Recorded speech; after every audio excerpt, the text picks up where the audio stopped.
Guys, tara, panoorin natin to. Ang galing nila. Diyan mo si ate, nagpuputol ng tubo. Ang galing nun, hindi na maputol yung kamay niya, no? Ayan, makina. Ang dami lang naputol, tapos binuhos niya sa balde.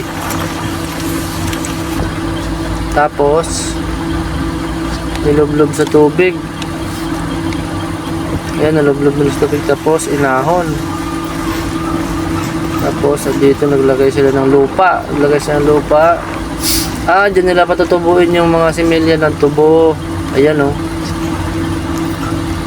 panoorin natin to kung anong diskarte. Ayan, tapos nilipat nila. Ayan, dami na lang nailagay, sa itim na tray. Tapos nag-spray na ng lupa dito si ate. Isang ate natin, isang insan natin. Ayan, nilatag nila, Tapos binasa ng tubig. Tapos basa ng tubig, tinakpan nila ng kulay itim ulit. Tapos ayan, nilagyan ng trapal. Tapos nilagyan ng dahon. Ba't may dahon pa? Ay, alam ko na. Pandi mainitan. Ayan, tapos trapal ulit.